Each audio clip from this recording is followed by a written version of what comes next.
morning. Welcome to Viewpoint, your program of personalities, politicians, and perspectives. Boy, this is a morning for personality and perspective, isn't it, Mrs. Busby? Yeah, I've been really looking forward to this. Brian, we always try to start Viewpoint with a kudo or two for something that's happening in the community, some youngsters in school or an individual or, people that kind of do something a little extra. Those that know me know how strongly I support our high school speech teams in their various guises, whether debate or declamation or humor speaking or whatever. We had a high school group go down to Southern Illinois the other day. No, it was the coast of... Oh, it was Carbondale. I don't know. Anyway, it doesn't make any difference. Could have gone to Burtonview. They still won the contest.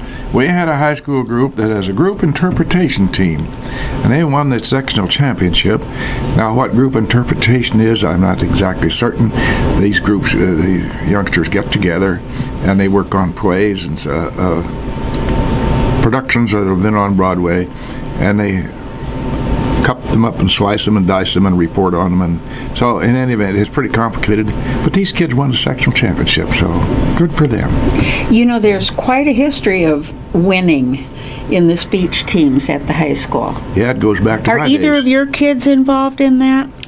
No, my daughter's in the Scholastic Bowl, but she's not in the speech. Yeah, okay, well that's nice. Yeah. Well, and Scholastic Bowl did very well this year. Very, very well. That's just wonderful. You see, we all enjoy our sports teams. They're the ones that get all the ink, as they say in the business, or the airtime, as the case may be.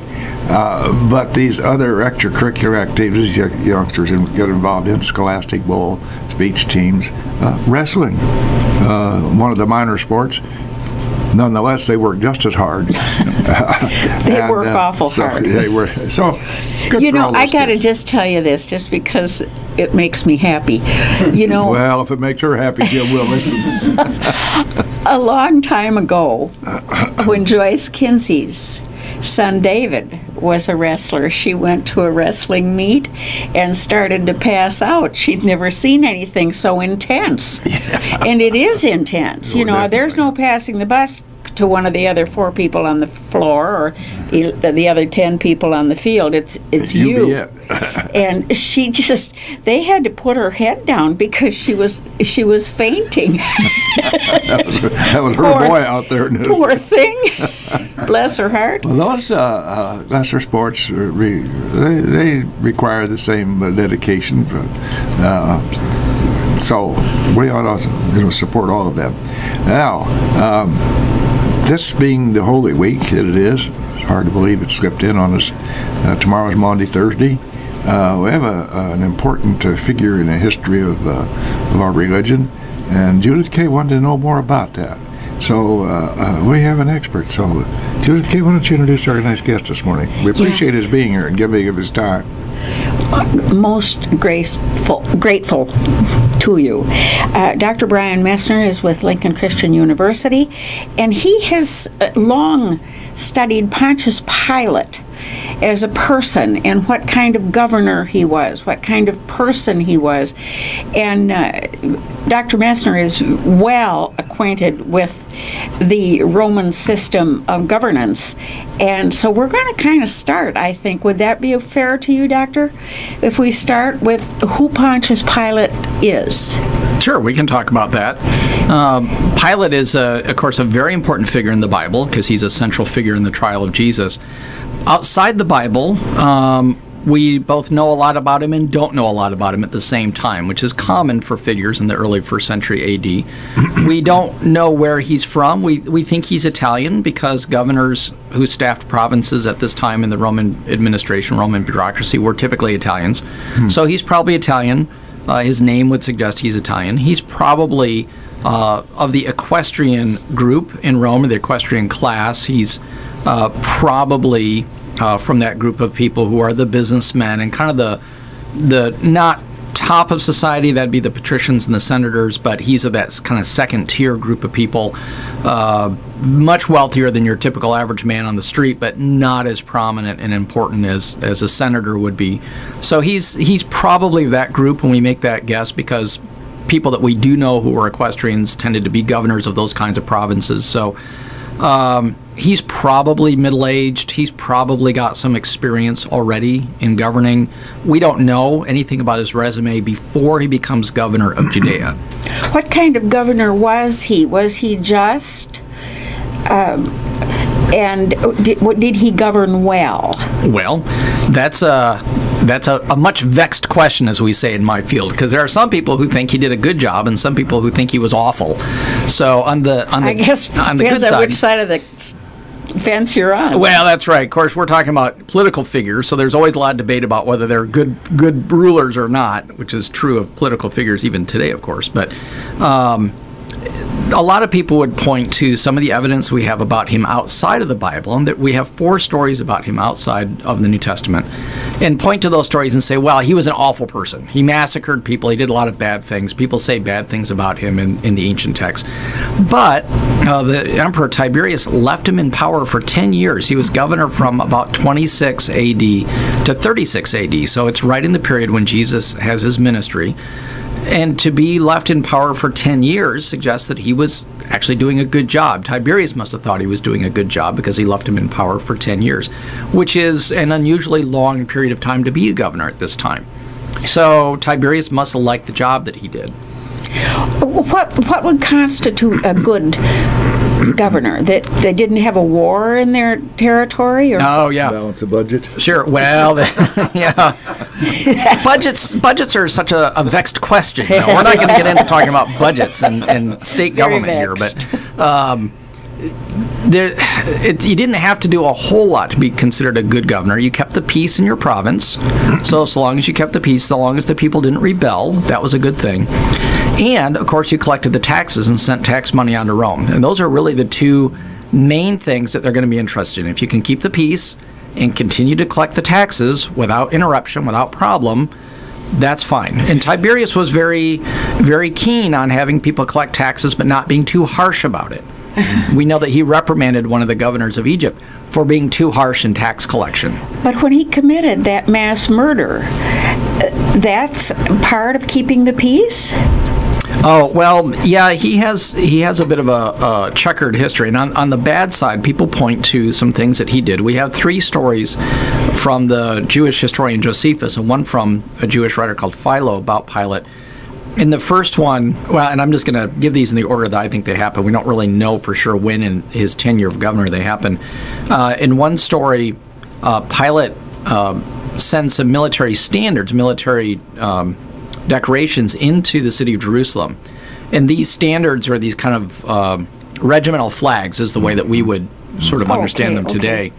The standards have military decorations on them. They often have the image of the governor or the image of the emperor on it, maybe an image of Mars or some other god. So these are like a regimental flag, and so they're revered by the unit. Units carry them around all the time. So Pilate brought one of these things into Jerusalem because there was a Roman military unit stationed all the time in Jerusalem to kind of keep an eye on things right there by the temple. And this would have been an affront to the Jewish people to have this thing brought into the city because it had images on it of the emperor and of Roman gods, and so of course they didn't like that and really didn't like it being right next to the temple because of course in Judaism you don't have any images of God and you don't have false gods around either. Right. So this caused a big problem, and people rioted, and they went down to Caesarea, which is where Pilate had his administrative capital, and they protested for several days, and Pilate threatened to kill these people. He got his troops out and surrounded them and said, well, you either disband and go home or we're going to have you killed. And the Jews said, well, then kill us, because we don't want to have this affront to Yahweh here in the temple area. And Pilate backed off. He was surprised by this, according to Josephus, and so he backed off, and he didn't kill the people. We're not told if he actually removed the standards or not, but he did. Well, yeah, he did. He removed the standards then from Jerusalem, and we don't know where he took them, but that calmed the situation. So, on the one hand, he threatened to kill everybody, which isn't very nice. No. But he backed down and didn't actually kill them. There was another incident where he got some money from the temple treasury, to build an aqueduct for the city of Jerusalem. Jerusalem was constantly short of water. It's in a desert area. And he got the money, and the word got out that he'd gotten this money. Now, we're not told how he got the money. he must have been working with the high priest, because a Roman Gentile pagan could not just go into the temple and get money out. That wouldn't have been allowed, and that would have been an affront, and he wouldn't have done that, because that would have caused a riot. So somehow the word gets out that he's got this money. Again, it's in Jerusalem this time, the story of a big crowd forming, and there's a lot of crowds in these stories, and as there is with the story of the trial of Jesus. This big crowd forms, and again, Pilate wants to disband the crowd. This time, he disguises his troops. He says they put cloaks on, and they went into the crowd with clubs, and when they wouldn't disband, he gave them a signal, and the troops beat some people. The idea was to make them disband, but of course it triggered a riot. A bunch of people got trampled, and several people died. So, again, kind of a mixed story, right? He's trying not to get people killed, but a whole bunch of people die anyway. So was he a good governor? Well, he didn't mean to kill anybody, but a bunch of people died, so that's not so great either. Well, the exception of the dying, that sounds like Chicago. Well, it does kind of. Judith K., we probably should establish our credentials here with Dr. Messner. We were remiss in not so doing right in the beginning. Doctor had been associated with Lincoln Christian University for a long time, and he's now been there so long, he's in the senior staff. A young fellow to be that way, but nonetheless. Not as young as I used to be. He has, as my brother says, how do you feel to be, I said, ask him how I feel to be 80, 70. He says, no, I don't know, I've never been that old before. That's right. So, in any event, Doctor is one of the sought-after students or professors out there, because he's so interested in his subject matter. And I suspect that he doesn't have any trouble keeping the students awake in class. So we're happy to have you with us to share. You've spent practically your entire educational time delving into the subject matter for the day. So you come with some significant credentials in that department. I have. I did. I was a history major in college, and then I did an MA, a master's degree, and a PhD in Roman studies. So that's my main field, and my expert area is 1st century BC, 1st century AD, the transition from the Roman Republic to the Roman Empire. So this is my main area that I study. Well, you studied it well. Well, thank you. You really did. Excuse me. Let's get back to Pilate now. And have you told us the 3 stories that you particularly? Well, there was 2 more real quickly. At one point he don't go. We're not in a hurry. Well, all right. Well, because I could talk all day on Pilate. I don't think we have that kind of time. The third story is he set up some shields, some honorary shields to the emperor in Jerusalem, and we're told that there were no images on them. Apparently he learned the lesson about images, so there's no images, just an inscription. But there was something about the inscription that the Jews didn't like. The person who wrote the story for us, Philo, who lived a few years later, didn't know what was on the inscription, and he didn't know what the problem was. All he knew was that it caused a problem. And it causes another uproar in the city. This time, instead of rioting, the Jews wrote a letter to Tiberius and said, hey, this guy has set up these shields, and they're in honor of you, but we find them offensive.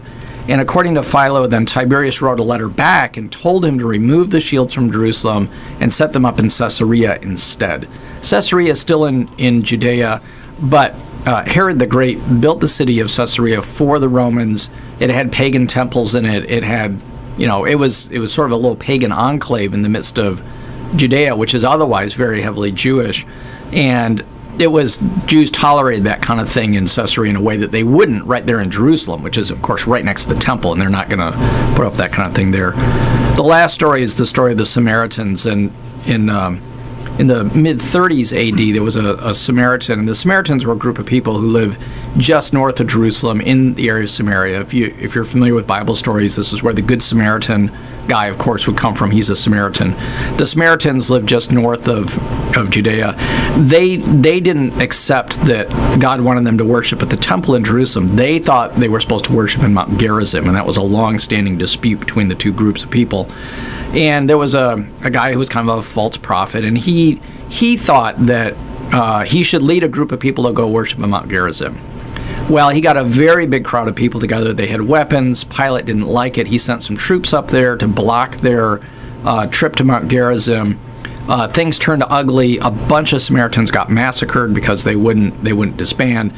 The Samaritans then complained to a higher Roman official who fired Pilate, sent him back to Rome for a trial, essentially for a hearing in front of the Emperor Tiberius. But Josephus tells us that Tiberius died before Pilate got back. So we know this story happens in 37 AD because that's when Tiberius died. He dies in 37. So at that point, Pilate drops out of history. We don't know what happens to him after that. He's apparently not a governor again. There are no more inscriptions about him. There's no more references to him. He's just done. There's several church traditions about him after this, but they're all just traditional stories, and there's no hard evidence about what happens to him. Now, he, when he was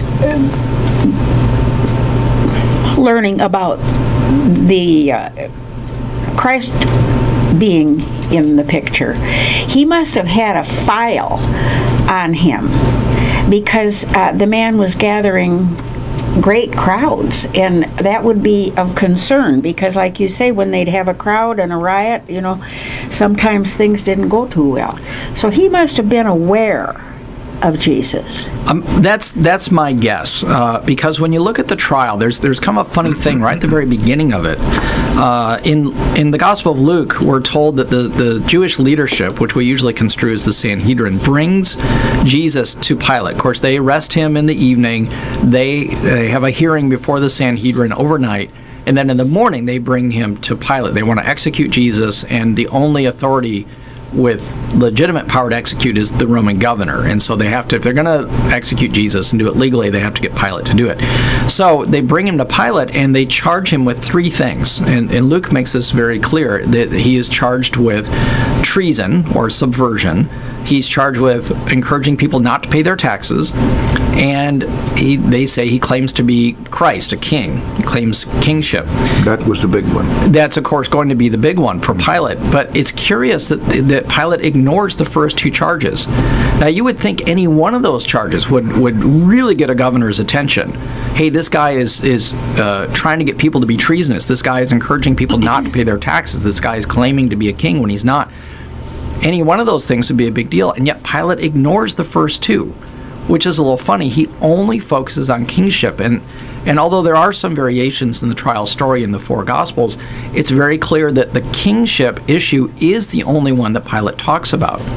So I've wondered for a long time, well, why wouldn't he be interested in treason? Why wouldn't he be interested in non-payment of taxes? Mm-hmm. Unless he already knew that Jesus' teachings did not involve subversion, didn't involve people not paying their taxes. In fact, we know from the Holy Week that when Jesus was in Jerusalem, that's where he has the conversation about the coin in the temple courtyard. Render unto Caesar the things that are Caesar's, and unto God the things that are God's.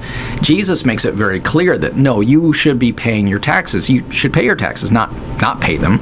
So it's very clear that Pilate ignores those first two charges with no investigation. He doesn't ever ask Jesus about those. So my guess is that he must have already known that Jesus wasn't suggesting these things, and he would have already known that probably because he had a file on him of some kind. He would have done some investigation. Mm-hmm. On the subject of paying taxes, we have taxes here, and we have to pay them. And the reason we are able to pay them is we have sponsors. So at this point in time, we'll let Mr. Ash bring on the sponsors, and we'll come right back with Dr. Brian Messner. We're right back live with Viewpoint here high on the hill. Our guest this morning with Mrs. Busby and the old fella is Dr. Brian Messner, a professor at Lincoln Christian University. And in the course of his studies, he has made it a point to delve very deeply into the subject matter of Pontius Pilate. Just as on a quick secular note, Brian, did you happen to Rick Steves, the travel man who goes all over the world? The other night I watched, he had a program, Easter in Europe. And it was just fascinating. He went all the way from Rome into the villages over in Slovenia and Slovakia and all that, and little villages and the big cathedrals, and showed the pageantry. And some of these folks have been doing these things for years. They have the same role in these pageants. I was particularly impressed in one. They had the procession with Jesus and the cross, and they were whipping him. Oh, yes. Very, very interesting. They were really, really into it, and I found that it was a fascinating hour. Just amazing. And here we are, Easter week, and our subject matter this morning is Pontius Pilate, who might be considered the bad guy in the Easter scheme. So let's continue. Judith, did you have some? Yes, you wanted to start some more questions, sir. Well, I wanted to know, when they had court, was it like court is today insofar as there was a session of court where they deal with several cases? How did Jesus and Barabbas get their trials at the same time, or didn't they? Well, yes and no. Well, that clears it up for me. There's both things here. We know that governors like Pilate traveled around and would hold court and hear a series of cases as he would move from town to town. So, yes, they did hold court like that. This seems to have been a special occasion, though, where the trial of Jesus was not part of a regular court date, it appears.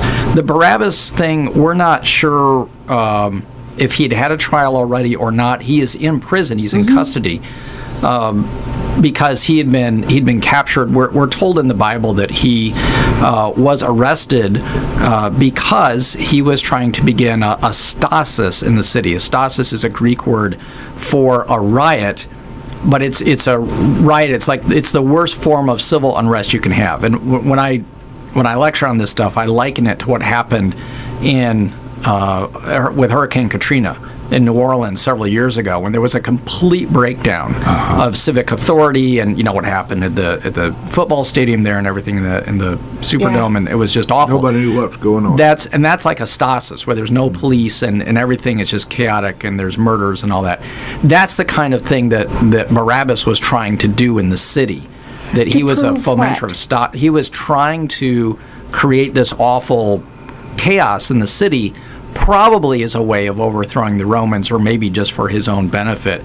But he's a completely awful person. There's nothing good to be said about Barabbas, because he's a fomenter of stasis, which is probably why, Pilate, when he's trying to get out of executing Jesus, says to the people, well, here, you can have Barabbas, who's trying to create this awful chaos in the city and get you murdered in your beds and kill your wife and your kids, or you can have Jesus, this guy that talks about peace and love and all this stuff. Pilate, my guess is, automatically thought people would ask for Jesus. They're not going to ask for Barabbas. Yeah. It's like, who do you want? You want Hitler? Or do you want Mother Teresa? Well, nobody's going to vote for Hitler because he's awful. It's literally that level of awfulness. So you can see Pilate is very surprised that when people called for Barabbas, instead it backfired on him. And how come that would happen? How come that happened, that they called for Barabbas knowing what he was? Well, the biblical text tells us that the Jewish leadership arranged that they encouraged people to call for Barabbas. And we don't know how they did that, how they infiltrated the crowd to get people to shout that way. But they wanted Jesus dead because they saw him as a threat to themselves, and they wanted him dead, even at the chance of letting Barabbas go. 648-5510. Somebody might have a question or two to ask of Dr. Messner, or maybe a comment. We'd appreciate that. Doctor has spent an educational lifetime in delving into this subject matter, so we appreciate his giving of his knowledge and his time this morning. 648-5510. You talk about Barabbas, and kind of reminds me sometimes of today's politicians. Well, there's that. They used to say in the Vietnam era that we've already decided among us was a terrible thing, just a fiasco, that when they'd have these big gatherings of people, that about 10% of that crowd remembered why they had come. The rest were there because there was a crowd and they were all screaming and hollering and jumping up and down and doing whatever they were doing. And that's 90% of them. Do you think that this crowd was like this, or had somebody organized it to a fare thee well? Well, we don't know who was in the crowd. We don't know the size of the crowd. It is very true, though, as you just noted, that when crowds get together, people behave differently in large groups than they do individually. They're less rational, and it is probably the case that there was a small percentage of people who were there because the Sanhedrin or someone wanted them there to cause trouble, and the rest of the people kind of went along with it. When you get into crowds, you tend to go along with things sometimes that you wouldn't normally do. So it's very possible that that was the deal. Well, I wish we knew how big the crowd was. We just don't. We know that the crowd was big enough that it swayed Pilate's opinion, which suggests to me it was a very big crowd. In Matthew, Mark, and Luke, the turning point in the trial is when the crowd turns riotous. The Greek word there says a tumult is starting, or a riot, a lower level riot than a stasis riot, but it's a very big kind of riot. The Greek word is thorubos there, and it's a very big riot, and a big riot is getting started. Pilate can't afford that. One of his two jobs as governor is to keep the peace. He's got to keep the peace, and this is a particularly important province, and it's a strategic place located between Syria and Egypt, and he cannot afford to have this place blow up. He's got to keep the peace. So when the crowd begins to riot, he's really pushed up against a wall. He's got to give them what they want. That will calm them down. Does history look upon him as having been a wimp? Well, some historians see him that way because he... That was an interesting question. Yeah, because he gave in at the trial. And some people say, well, he gave in with the incident of the standards. He gave in with the incident of the honorary shields. So, yes, some people see him as really very spineless. Other people see him as spiteful and awful because he did sometimes kill people. Sometimes people died under his governorship. Now, when they held the trial, let's reiterate what Pilate said when the people all yelled, "Give us Barabbas." Right. Well, he's trying to invoke a procedure that they have that we're told about in the Gospels, that at Passover the governor would release one figure, one person, one prisoner. We don't have evidence for that outside the Bible, but I'm okay with that. There's plenty of evidence of things in the Bible that's not located other places that's entirely plausible. So we wind up then with him wanting to release a prisoner, and it winds up being Barabbas instead of Jesus. Pilate, I think, understands how awful Barabbas is. I mean, he'd had him arrested after all, so he must have known how awful he was. And that's where he very famously washes his hands then and says, well, this is your doing. I've tried to let this nice guy go. You want Barabbas. It's your doing. It's your choice. I'm done with this thing. So he literally washes his hands of the situation. So what does Barabbas do then? Just ride off into the sunset? Well, we don't know. He disappears at that point out of history. My guess is the Romans would have rearrested him pretty quickly because he was bad news. You didn't want somebody like that out on the streets. Well, wasn't he a petty thief, etc., too, or not? Well, we don't know for sure. He is an awful person who wants chaos and rioting in the city. Whether he was a petty thief or not isn't clear. There's some scholars who think that the two thieves, if you will, who were executed with Jesus were part of the Barabbas uprising, but there's no evidence for that. That's just a guess. Now then, Jesus goes into this awful, awful torture, the carrying of his cross, and the beating, and then finally the crucifixion, that was their worst, wasn't it? Yes. The worst form of punishment or death. It was. Yep. Was this a common, not the carrying of the cross so much as the torture? Yes, it was. And in a very strange way, it was an example of the Romans being nice to people that they were going to crucify. because crucifixion could take days to kill you because you hung on the cross, you were exposed to the elements. Eventually, you get to the point where you suffocate. Actually, if you don't bleed to death or something, you suffocate. And because you can't hold yourself up anymore to breathe, your diaphragm collapses and you can't breathe and you suffocate. And that's, would be an awful way to go.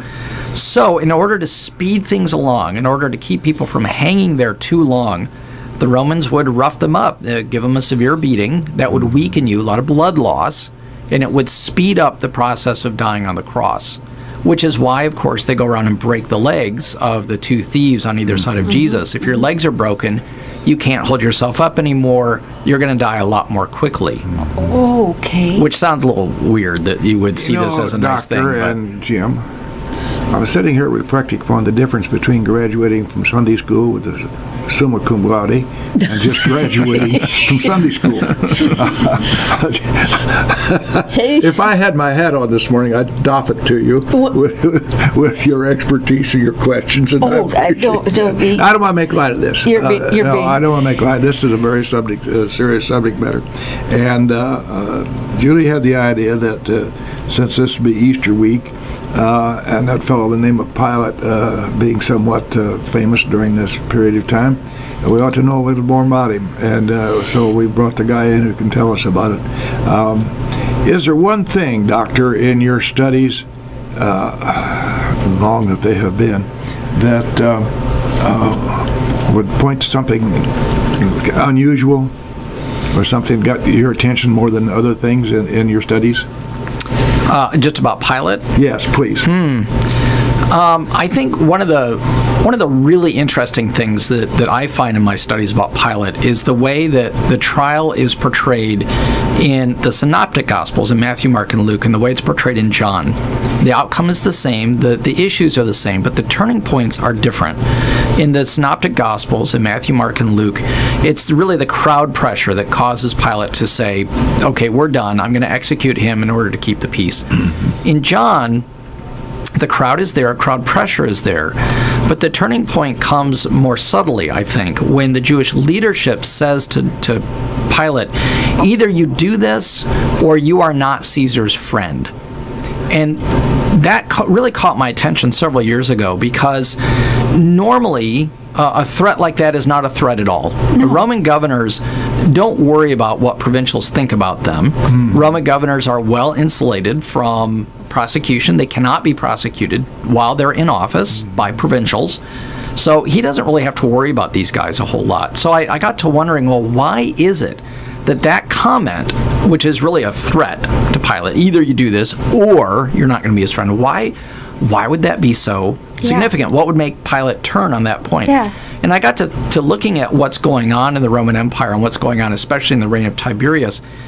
And just very quickly, in 31 A.D., Tiberius's right-hand man, a guy named Aelius Sejanus, who was the captain of the guard, the Praetorian Guard there in Rome, tried to take over. He was instigating a coup against Tiberius. Tiberius finds out about it and has Sejanus murdered or executed. Executes Sejanus' wife, his kids, and then goes out and begins executing a whole lot of people who were close to Sejanus.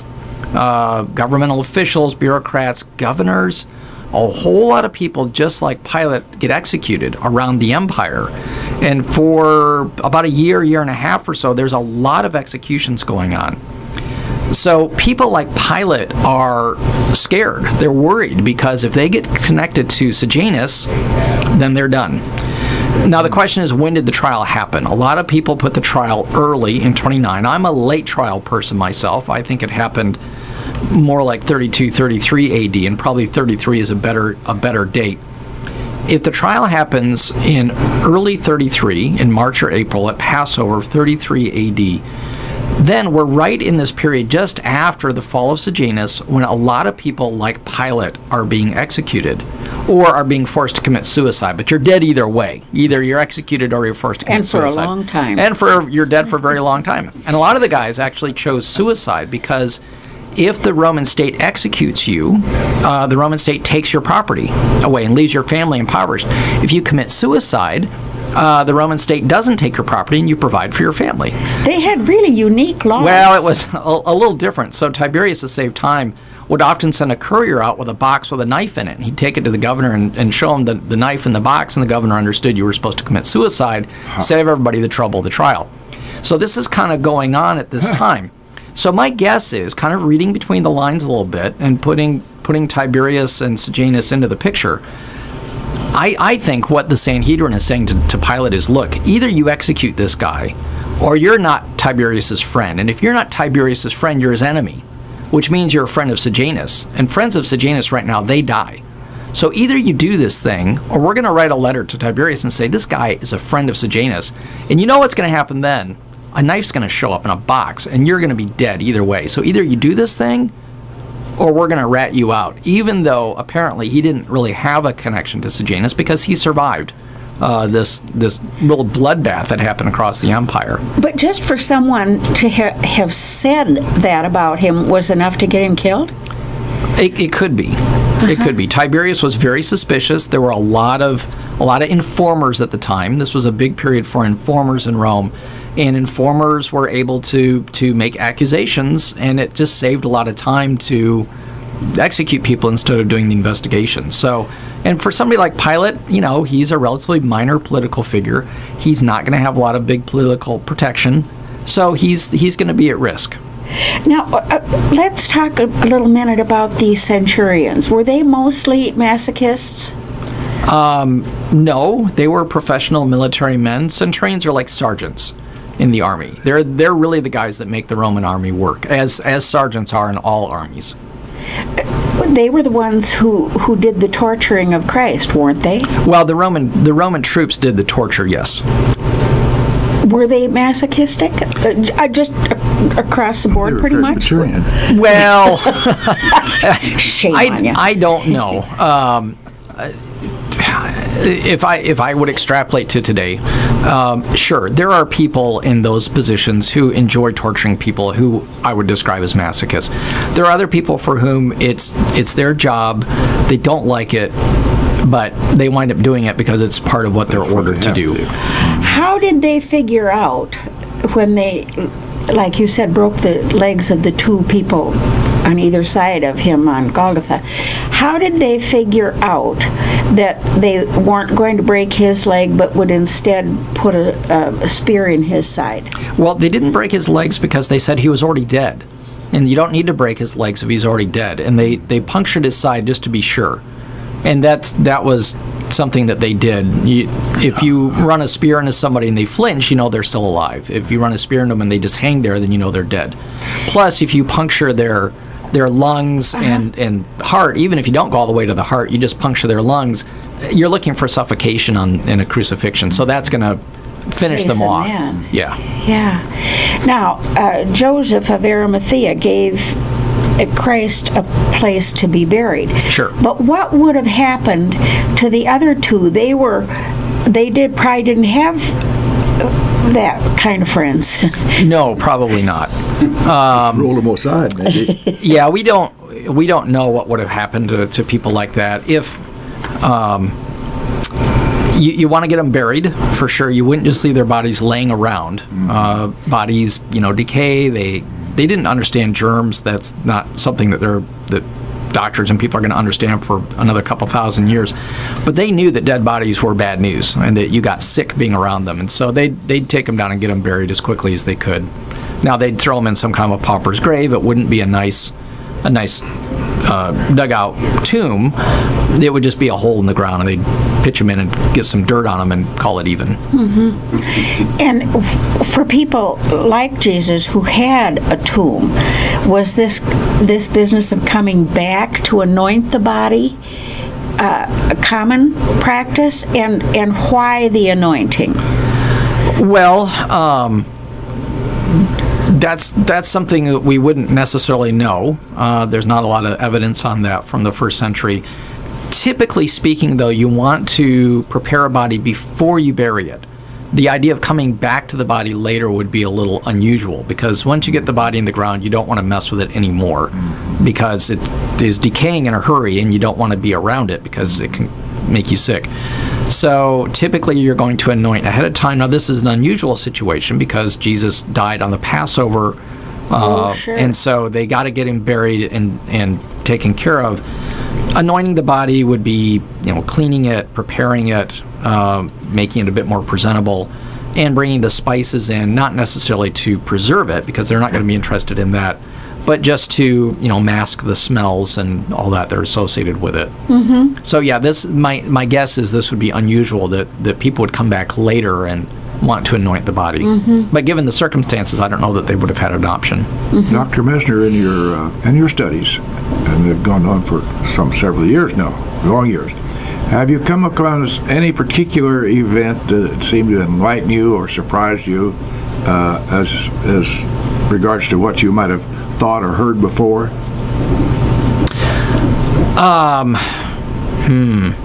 Surprised me about. It's out of left field. That is out of left field. I hadn't thought about that. I thought a lot about Pilate and his stories and the trial, and I guess over the years it has surprised me just in general how much better we can read the Bible knowing more about ancient Rome. That getting into it, I understand that the New Testament, it's a Roman document because it comes out of the Roman period, written by folks who lived in the Roman Empire, but I didn't really understand how much better we could understand it. There's all through the book of Acts, as for example, as Paul is traveling around, he's in Philippi, and he is arrested there for casting the demons out of the slave girl, and the guys that bring him to trial don't like it, and talk about the customs. Oh, he's asking us to violate our customs. They throw him in jail overnight. And knowing about Roman trial procedure and knowing about the way that Rome functioned, knowing about Roman society, Roman ideas, Roman traditions, the Roman legal system, what you can and can't do to Roman citizens. Paul's a Roman citizen, and they throw him in jail without a trial. That's wrong. You'd never, ever, ever imprison or punish a Roman citizen without trial. And it really surprised me then how much better I could understand these stories by simply knowing more about ancient Rome. And so it's a whole new light on it. It really does. It really does. And so the Bible stories are important, but knowing more about Rome helps them really come alive and helps you learn a lot more about them. Dr. Wayne, that's another Messner I know. Dr. Brian Messner has been with us this morning, a Lincoln Christian University professor. And as I said earlier, I'm sure his students pay strict attention to, pretty much enraptured to what he's got to say with the depth of his studies. We always try to close this with, I don't have a comment or saying that I could find that would be apropos to this, except you mentioned the word light, and he has shed a lot of light on this subject of Pontius Pilate, and vicariously. We are told to let our light shine, and if it does, we won't need to tell anybody. Lighthouses don't fire cannons to call attention to the shining. They just shine. I would say Dr. Messner shines with his ability to teach his students about religion. Thank you very much, Dr. Well, you're very welcome. Thank you for having me.